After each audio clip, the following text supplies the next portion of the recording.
Hello और welcome to our channel Bhardwaj codes. इस chapter में हम पढ़ने वाले हैं सीएसएस ओवरफ्लो एंड विजिबिलिटी के बारे में। आखिर में ये होता क्या है और इसका यूज जो है हम कहाँ पे करते हैं और इसको इंट्रोड्यूस क्यों किया गया था।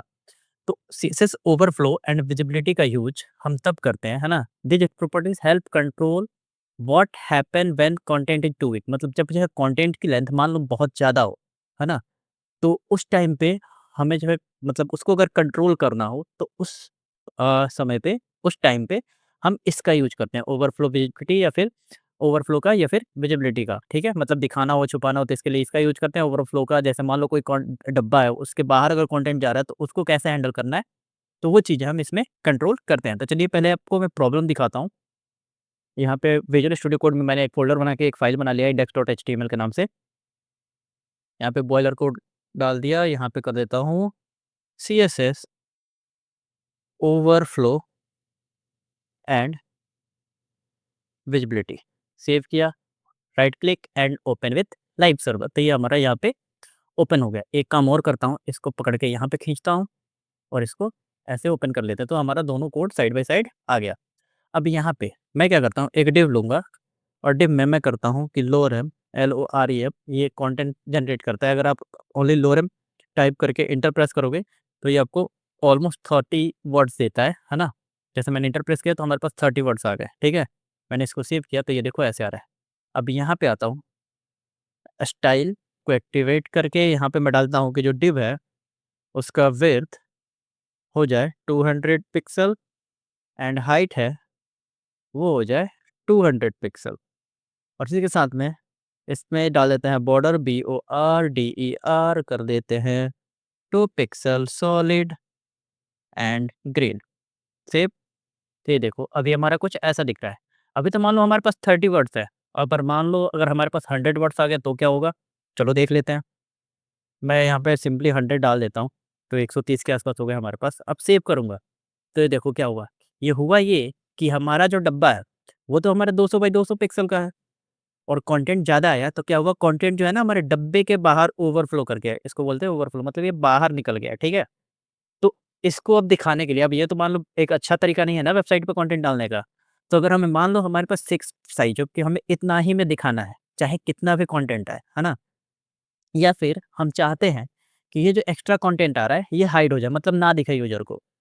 तो यहाँ पे उसी के लिए ओवरफ्लो नाम की एक प्रॉपर्टी है जिसमें हम अलग-अलग जो है वैल्यूज़ पास करते हैं। तो पहला है हमारा हिडन।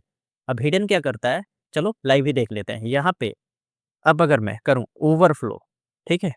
मैं करता हूँ कि भाई तू ये हो जा। अब इसका यूज़ देखो क्या हुआ, तो जो एक्स्ट्रा कंटेंट था हमारा, ठीक है? मतलब जो हमारे इस डब्बे के बाहर जा रहा था उसको उसने क्या किया कि हाइड कर दिया। तो हिडन का यूज़ होता है। अब दूसरा प्रॉपर्टी है हमारा वो है स्क्रॉल। स्क्रॉल क्या करेगा वो भी बताता हूँ। चलो अब यहाँ पे अगर मैं कर दूँ स्क्रॉल,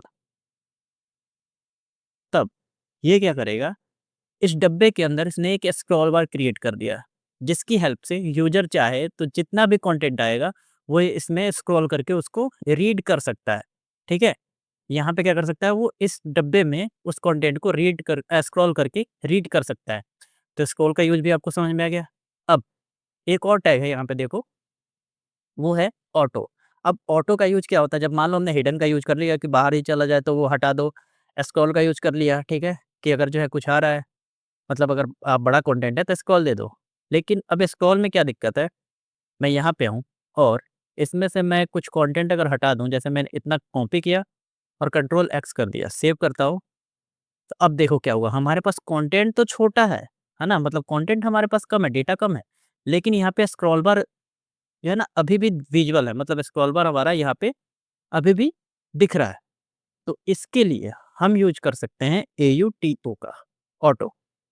अब ऑटो क्या करेगा कि जब हमारा कंटेंट जो आ रहा है ना डब्बे में, अगर वो हमारे डब्बे के साइज़ में फिट बैठ रहा है ना? मतलब मान लो ये जो है यहाँ तक अभी जगह है या फिर पूरा यहाँ तक भी आ रहा है, तब तो जो है वो स्क्रॉल बार नहीं दिखाएगा। लेकिन जैसे ही हमारे कंटेंट का साइज़ LOREM लोरेम 30 कर देते हैं, ठीक है? चलो, तो ये देखो इसने ऑटोमेटिक इसमें स्क्रॉल बार ऐड कर दिया। इसने क्या किया, इसमें ऑटोमेटिक स्क्रॉल बार ऐड कर दिया, समझे? ये देखो यहाँ पे क्या हुआ, तो ऑटोमेटिक स्क्रॉल बार आ गया। और जैसे इसमें से हम कंटेंट का साइज़ अगर रिड्यूस करें यहाँ से, जैसे मैं इसको हटा दूँ, सेव करता हूँ, ये देखो स्क्रॉल बार हमारा गायब हो गया। तो इसमें हमारे पास अब कितना भी डेटा आ जाए, चाहे वो मान लो थाउज़ेंड्स वर्ड्स हो गए, 2000 वर्ड्स हो गए या फिर ओनली 1 वर्ड हो गया, तो ये सब कुछ ऑटोमैटिक हैंडल कर लेता है। मतलब इसका मतलब ये हुआ कि अगर भाई कंटेंट का लेंथ ज़्यादा है, तो स्क्रॉल बार दो, नहीं तो हटा दो।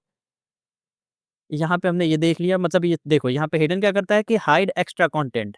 ये क्या करता है? एक्स्ट्रा कंटेंट को हाइड कर देता है जो भी बॉक्स के बाहर जाता है। स्क्रॉल ये क्या करता है? स्क्रॉल बार ऐड कर देता है, लेकिन अगर ज़रूरत ना हो तब भी ऐड करेगा। लेकिन वहीं पे ऑटो क्या करेगा कि add scroll bars only if needed, मतलब जब ज़रूरत होगी तभी ये ऐड करेगा। समझे? अब चलो इसमें कुछ और भी देख लेते हैं। यहाँ पे अब ये तो हो गया। अब मैं चाहता हूँ जैसे मान लो कि अभी हमारे पास यहाँ पे अगर मैं कर दूँ लो रैम, ठीक है? सेव करता हूँ। ये देखो यहाँ पे स्क्रॉल बार आ गया, मैं इसको हटा देता हूँ। यहाँ पे कमेंट का ऑटो से तो हमारा काम हो ही रहा है। अब मैं इसको सेव करूँ, है ना? तो ये बाहर जा रहा है।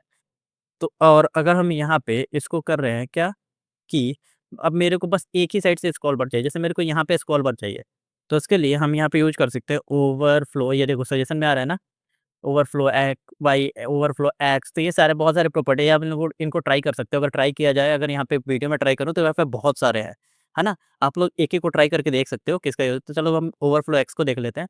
अगर मैं इसका यूज़ करूँ, है ना? और यहाँ पे स्क्रॉल कर दूँ, ठीक है? सेव करूँ, तो ये देखो क्या हुआ, यहाँ पे वाई एक्सिस पे यहाँ पे क्या हुआ कि स्क्रॉल बार आ गया। ये हमारा वाई एक्सिस होता है और ये हमारा एक्स एक्सिस होता है ना? तो यहाँ पे स्क्रॉल बार आ गया। वैसे ही अगर आप एक्स एक्सिस पे जाओगे, मतलब ओवरफ्लो एक्स करोगे, तो यहाँ पे क्या होगा, तो यहाँ पे स्क्रॉल बार आ जाएगा। तो आई होप आपको ये अच्छे से समझ में आ गया होगा। चलो हम इसको ऑटो ही कर देते हैं, क्योंकि वो हमारा काम दोनों का ही कर रहा था, ठीक है? मतलब जहाँ पे हमें ज़रूरत थी, वहाँ पे हमें स्क्रॉल बार वो ऐड करके दे रहा था। अब आते हैं अगले पॉइंट पे। अब हमारी जो अगली प्रॉपर्टी है वो है विजिबिलिटी, ठीक है? विजिबिलिटी है और डिस्प्ले है। तो यहाँ पे आते हैं। अब देखो यहाँ पे क्या हुआ, हमने स्क्रॉल बार दे दिया, ठीक है? अब अगर मान लो, चलो एक काम और करता हूँ, यहाँ पे एक और जो है मैं लेता हूँ पी टैग, है ना? इसमें कर देता हूँ LOREM, लोरेम 20 कर देते हैं, ठीक है? सेव किया, तो ये यहाँ पे आ गया, ठीक है? अब देखो, अब मैं क्या चाहता हूँ कि ये जो है ना, ये हमारा यहाँ पे दिखे ही ना, मतलब ये गायब हो जाए, लेकिन ये स्पेस मतलब कवर करे, लेकिन यहाँ से गायब हो जाए। तो उसके लिए हम यहाँ पे यूज़ कर सकते हैं किसका? तो यहाँ पे देखो हमारे पास प्रॉपर्टी क्या है?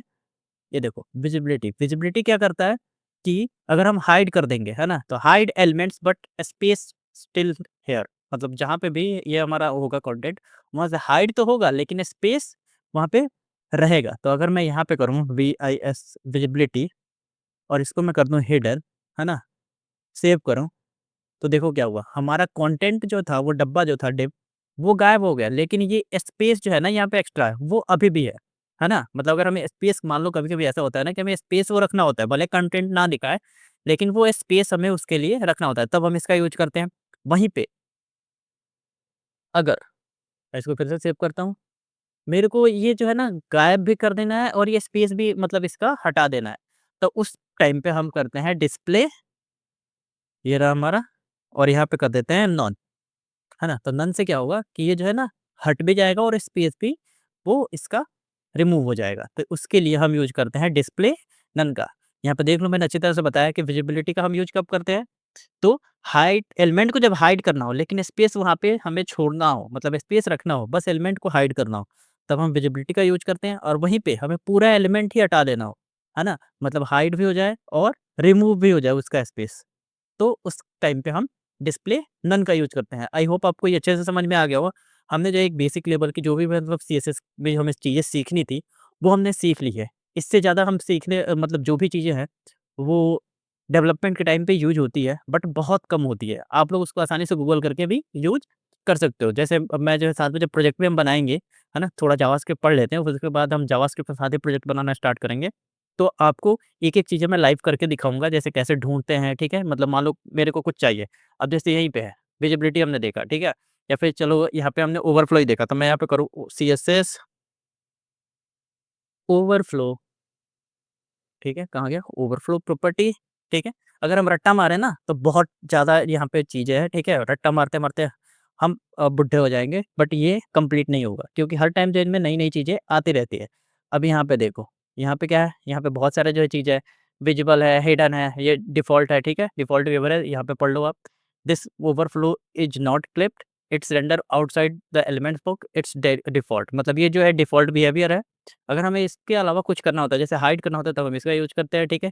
अगर क्लिप करना होता है, स्क्रॉल, ऑटो, ठीक है? यहाँ पे बहुत सारी प्रॉपर्टी है, तो हमें चीज़ों को समझना ज़रूरी है कि कैसे काम करती है। अभी देखो ओवरफ्लो ही है, कौन-कौन से ब्राउज़र पे काम करता है, तो ये क्रोम पे करेगा, क्रोम का फर्स्ट वर्ज़न पे, ये एज के 4th वर्ज़न से काम करेगा या फायरफॉक्स के 1th वर्ज़न से, ये सफारी है, ये ओपेरा है, तो ये ब्राउज़र सपोर्ट भी इन्होंने दे रखा है। यहाँ पे जो है बहुत सारी चीज़ें हैं, तो आप लोग को जो भी मतलब चेक करना हो, जैसे आप विजिबिलिटी ही है, ठीक है? या फिर डिस्प्ले कर देते हैं, डिस्प्ले डिस्प्ले चलो यहाँ पे मैं कर देता हूँ, display property in CSS, enter press करें, हमने पहले भी पढ़ा था। ये देखो यहाँ पे अब तो गूगल ने भी इंटीग्रेट कर दिया है यहीं पे एआई सजेशंस के लिए। ये देखो इसका यूज़ क्या होता है, मतलब इसके बारे में थोड़ा-सा डिस्क्रिप्शन, इसमें कौन-कौन से मेजर जो एलिमेंट्स होते हैं। डिस्प्ले ब्लॉक, ठीक है? हमने पढ़ा था एचटीएमएल में कि ब्लॉक लेवल एलिमेंट और इनलाइन एलिमेंट क्या होते हैं, ठीक है? यहाँ पे इन्होंने सारा देखा। अभी हमने देखा था क्या कि नन, ठीक है? डिस्प्ले नन लगाने से क्या होता है? फिर हमने फ्लैग्स और ग्रिड भी देखा था, आपको याद होगा, अभी कुछ वीडियोज़ पहले ही हमने देखा था, है ना? तो ये सारी चीज़ें इन्होंने जो मेजर चीज़ें हैं, वो देखो यहाँ पे है और हमने जो ऑलमोस्ट ये हमने सारी चीज़ें पढ़ी हुई है, आप लोग को अगर याद होगा तो, ठीक है? यहाँ पे ब्लॉक हमने पढ़ा था, डिस्प्ले ब्लॉक क्या होता है, डिस्प्ले इनलाइन क्या होता है, ठीक है? इनलाइन ब्लॉक क्या होता है, नन क्या होता है, फ्लैग्स अगर हम देते हैं डिस्प्ले में तो वो क्या होता है, ग्रिड क्या होता है, ये सारी चीज़ें हमने ऑलरेडी कवर कर ली है। तो मतलब मेजर जो सीएसएस है वो हमने देख लिया है।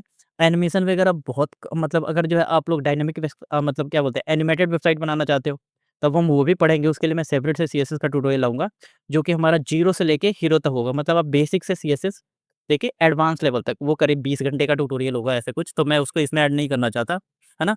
ये जब हमारा कोर्स खत्म हो जाएगा ना, तो उसके बाद से मैं सेपरेट हर एक लैंग्वेज का 0 से लेके एडवांस तक ट्यूटोरियल लेके आऊँगा। जैसे एचटीएमएल का 0 से लेके एडवांस तक। बट वो बहुत ज़्यादा लंबा-लंबा हो जाएगा, जैसे 8 से 10 घंटे का अगर एचटीएमएल हो जाए, 20 से 22 घंटे का विथ प्रोजेक्ट अगर सीएसएस हो जाए, जावास्क्रिप्ट आपका 50 घंटे का हो जाए, तो फिर उतना वीडियो देखते-देखते आपको पूरा साल निकल जाएगा अगर हम एक कोर्स में लगाएँ तो, ठीक है? तो बहुत टाइम टेकिंग होगा, तो इसलिए मैं इसको पहले हम कंप्लीट करेंगे, ये जो हमारा फुल स्टैक का अ, है, इसको हम पहले कंप्लीट करेंगे, फिर उसके बाद से बेस्ड ऑन आप लोगों के कमेंट, मतलब आप लोगों को जो जो भी कमेंट आएगा, मैं उस टाइप की ट्यूटोरियल लाऊँगा। तो चलिए, अब मिलते हैं अगले ट्यूटोरियल में जो कि है हमारा जावास्क्रिप्ट का। वीडियो पसंद आया हो तो लाइक, शेयर और सब्सक्राइब ज़रूर करें। फ्यूचर अपडेट्स के लिए बेल आइकन ज़रूर दबाएँ। मिलते हैं अगले वीडियो में। Thank you.